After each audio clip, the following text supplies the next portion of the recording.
آپ نے فرمایا میں نے اللہ سے 3 دعائیں، 2 دعائیں اللہ نے میری قبول کی اور تیسری دعا اللہ نے رد کی۔ دعا رحمت للعالمین نے یہ کی کہ یا میرے اللہ میری امت کو اکٹھا مبتلا کر کے عذاب نہ دینا۔ فاستجاب لی ربی، یہ میرے رب نے میری دعا قبول کی۔ پھر میں نے دعا کی اللہ میری امت کو غرق کر کے اکٹھا عذاب، اللہ نے میری یہ دعا بھی قبول کی۔ پھر رحمت للعالمین نے تیسری دعا کی اللہم لا بأس بینہم، اللہ امت میں اختلافات اور لڑائیاں پیدا نہ ہو، یہ آپس میں لڑے نہیں۔ اللہ کے نبی نے فرمایا منعنی رب، اس بات کو میرے رب نے رد کر دیا،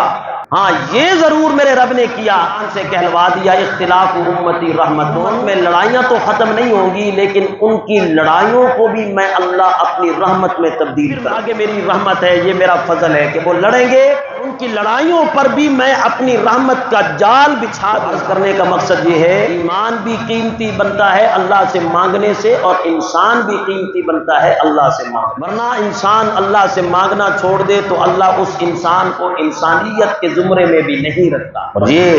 اللہ کے اپنے فیصلے ہیں، یہ پروردگار کا فیصلہ ہے۔ کہیں کہیں اللہ بنی آدم کا تذکرہ کرتے ہیں حملناہم فی البر والبحر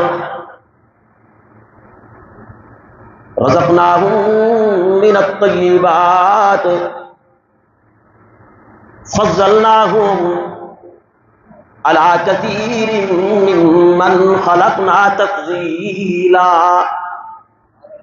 یہ اللہ بندے کا تذکرہ کرتے ہیں، میں نے انسانیت کو پیدا کیا ہے، اللہ کی تخلیق پر قربان جائیں، یخلقکم فی بطون امہاتکم خلقا من بعد خلق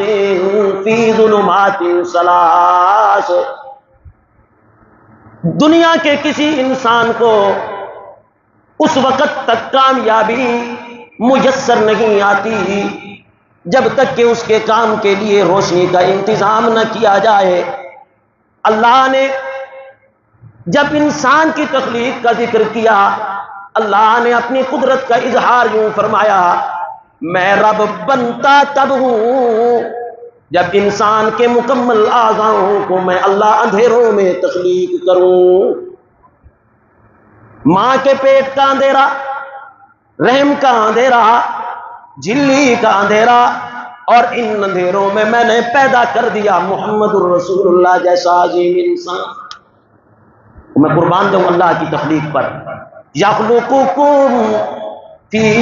بطون امہاتکم خلقا من بعد خلق فی ظلمات ثلاث، کہاں دھکے کھاتے پھر رہے ہو روشنیوں کے محتاجوں کے دروں پر، آؤ اس کے در پر جو 3 اندھیروں میں ایسا خوبصورت انسان بناتا ہے کہ پھر بنا کر اس کی انسانیت کی تقویم پر قسمیں بھی کھاتا ہے،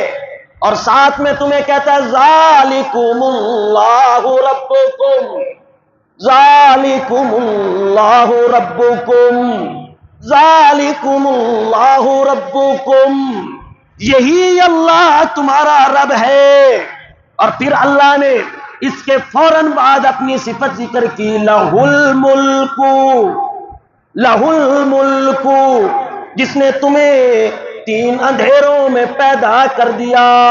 جس نے ایک گندے قطرے سے ایسا خوبصورت انسان بنایا، آنکھوں کی جگہ پر آنکھیں لگائیں، ناک کی جگہ پر ناک لگائی، کان کی جگہ پر کان لگایا، ہاتھوں کی جگہ پر ہاتھ لگائے، اور پاؤں کی جگہ پر پاؤں لگا دیے۔ ذالکم اللہ ربکم، یہ تمہارا رب ہے جس نے تمہیں اندھیروں میں پیدا کیا، جسے آنکھوں کی ضرورت نہیں، جسے روشنی کی ضرورت نہیں، ساری کائنات روشنی کی محتاج ہے،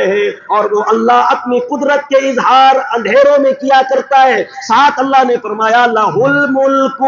اسی کی ہے بادشاہت۔ اللہ مسئلہ سمجھانا چاہتے ہیں، تمہیں پیدا کرنے کے بعد، دنیا میں بھیجنے کے بعد، تمہارا وجود بنانے کے بعد، تمہارے اعضاء بنانے کے بعد، تمہیں فسوا کر کے، تسویہ کر کے، برابر برابر کر کے، عدل و انصاف کے تقاضوں میں پورا کر کے پیدا کرنے کے بعد، وہ اللہ اپنی قدرت سے فارغ نہیں ہو گیا، اس کی قدرتیں ختم نہیں ہو گئی، اس کی طاقتیں کمزور نہیں ہو گئی۔ ذالکم اللہ ربکم لہ الملک، جو اللہ تمہیں 3 اندھیروں میں پیدا کرنے پر قادر ہے، لہ الملک، اگر وجود کے مل جانے کے بعد کبھی تکلیفوں کے اندھیرے، آزمائشوں کے اندھیرے، مصیبتوں کے اندھیرے چھانے لگ جائیں تو گھبرانے کی ضرورت نہیں، جو اندھیروں میں پیدا کرنے پر قادر، ان اندھیروں کو دور کرنے پر بھی وہی قادر۔ ہاں، یہ اللہ نے مسئلہ سمجھایا، ذالکم اللہ ربکم لہ الملک فانا تصرفون۔ کوئی کام تو بندوں سے ہو گئے نا کہ اللہ کو اپنے نبی کے سینے پر قرآن اتار کر یہ شکوے کرنے پڑے۔ اللہ اکبر، میں قربان جاؤں، اللہ کو یہ شکوے کرنے پڑے، اللہ کو یہ باتیں کرنی پڑی کہ وہ انسان، ما غرک بربک الکریم الذی خلقک فسواک فعدلک فی ای صورت ما شاء رکبک۔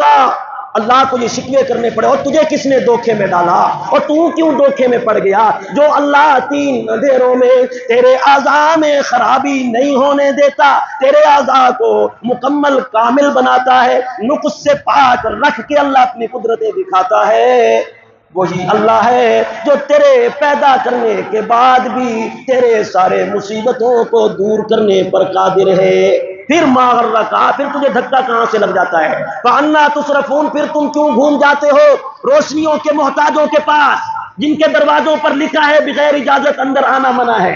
اور جن کے ماتھے پر یہ زینت بن چکی ہے، لکھائی یہ زینت بن چکی ہے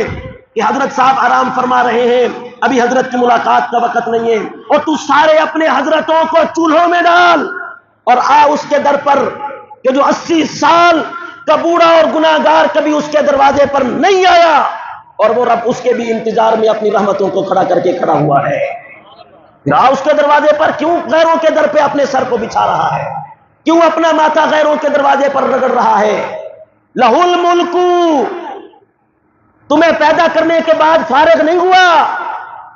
یا اپنی قدرتوں سے اسے محرومی نہیں ہو گئی؟ لوگوں کی باتوں میں نہ کہ جہاں سے رب رزق تقسیم کرتا ہے وہاں مجھ کو نظر آئی کلائی اپنے خواجہ کی، ان باتوں کی طرف نہ جا، اور آپ پیغمبروں کی تعلیمات کی طرف۔ تجھے لوگوں کی یہ کیفیت کہتی ہوئی نظر آتی ہے تو میرے سامنے آنسو بہاتا ہوا ایوب کیوں نظر نہیں آتا؟ اور تجھے یہ غیر کے یہ اشعار اور یہ کیفیات نظر آتی ہے کہ جی سب کچھ حضرت جی سے ملے گا، آؤ جی فلاں دربار پہ دھاگا باندھو تو یہ ملے گا، فلاں دربار کے درخت کے نیچے پتھر رکھو تو یہ ملے گا۔ ہائے، رب نے 1,24,000 انبیاء بھیجے انہی پتھروں سے نکالنے کے لیے، اور تو پھر جا کر وہی پتھر، وہی دھاگے، وہی ماتھے تو رگڑ رہا ہے ان کے دروازے پر۔ نہ ان ماتھوں کو، نہ ان جگہوں پر تجھے ماتھے رگڑنے کی ضرورت ہے، نہ وہاں آنسو بہانے کی ضرورت ہے۔ آجا، میں تجھے دعوت دے رہا ہوں اس رب کی طرف کہ جسے تیرے ہاتھ اٹھانے کی بھی محتاجگی نہیں ہے، زبان سے مانگنے کی بھی محتاجگی نہیں ہے، وہ اپنی قدرتوں کی قسم اٹھا کے کہتا ہے علیم بذات الصدور ہے۔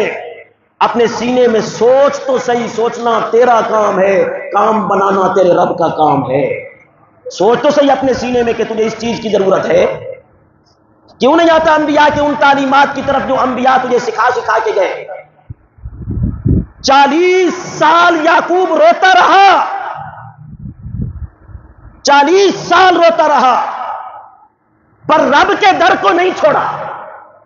اور قربان جاؤں اللہ کی حکمتوں کی، خدا کی قسم، جب انسان اس کے نام پر صبر کر کے اس کے در کو چھوڑتا نہیں ہے نا، تو اللہ اپنی قدرت یوں دکھلاتا ہے، جس چیز کو تکلیف کا ذریعہ بنا کے اللہ بھیجتا ہے، جب انسان اللہ ہی کے در پر پڑا رہتا ہے تو اللہ پھر اسی چیز کو اس کی خوشی کا سبب بھی بنا دیتا ہے۔ یہ اللہ کی اپنی قدرت ہے، یہ اللہ کی قدرت ہے کہ انسان اس تکلیف میں صبر کرے تو پھر اللہ اسی تکلیف کو اس کی راحت کا سبب بھی بناتے ہیں، آنکھیں بھی تب ٹھنڈی کرتا ہے۔ فرعون کو دریا میں غرق کیا کہ کوئی نہ، فرعون کو دریا میں غرق کیا کہ کوئی نہ، بولیے، غرق کیا دریا میں اسی فرعون کو جس فرعون نے یہ آوازیں لگا دی تھی کہ جو بچے پیدا ہو انہیں قتل کرو، اور پھر ایک ماں کے گھر رب نے موسیٰ کو پیدا کیا، اور وہ ماں گئی ڈر، بچہ گود میں ہو تو بچہ بھی مرتا ہے، ماں بھی نہیں رہتی۔ اب قرآن کہتا ہے القاہ فی الیم ولا تخافی ولا تحزنی انا رادوا الیک وجاعلوہ من المرسلین۔ غم نہیں کرنا، خوف بھی نہیں کھانا، نہ حالیہ دور کا خوف تیرے اوپر ہو، نہ آنے والے مستقبل کا کوئی غم ہو، دریا میں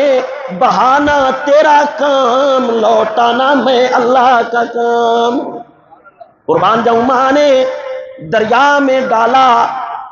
صبر کر کے حضرت موسیٰ کو یہ غم آیا ماں پر، خود حضرت موسیٰ پر، اس وقت کے مسلمانوں مومنوں پر، انہوں نے صبر کیا۔ پھر یہی دریا ہے جو حضرت موسیٰ کو لے کر بچپنے کی حالت میں، پیدائش کی حالت میں کنارے تک پہنچاتا ہے، اور یہی دریا ہے جو فرعون کے لشکر کو اس کے سمیت ڈبو دیتا ہے۔ ہاں، اللہ جہاں سے انسان کو دکھ پہنچاتے ہیں اس کے نام پہ صبر کر لے انسان، اس کے نام پر ٹھل جائے انسان، اس کے نام پہ توکل کر جائے انسان، اللہ ہی سے مانگتا رہے انسان، پھر جہاں سے اللہ اس کو غم دیتے ہیں وہیں سے اللہ اس کو خوشی بھی دیتے ہیں۔ جس دریا میں حضرت موسیٰ کو غم ملا، اسی دریا میں فرعون کو غرق کر کے اللہ نے حضرت موسیٰ کو خوش بھی کیا، خوش بھی کیا اسی دریا میں۔ آئیے، لیکن شرط یہی ہے، ایک ہی شرط ہے، وہ شرط آپ جانتے ہیں کہ کس کے در کو چھوڑنا نہیں ہے۔ ہاں، اس کے در کو چھوڑنا نہیں ہے وہ اپنی مرضی کا مالک ہے، وہ اپنی مرضی کا مالک۔ تمام انبیاء کے سرداروں میں، تمام انبیاء کے سردار کو دو باتیں اس کی مانی، تیسری رد کر دی، جیسے میں نے عرض کیا، اپنی مرضی کا مالک ہے۔ ماننے پر آئے تو شیطان کو مہلت دے کر لمبی زندگی دے دے، نہ ماننے پر آئے تو امام الانبیاء کی نہ مان لے، وہ اپنی مرضی کا مالک ہے۔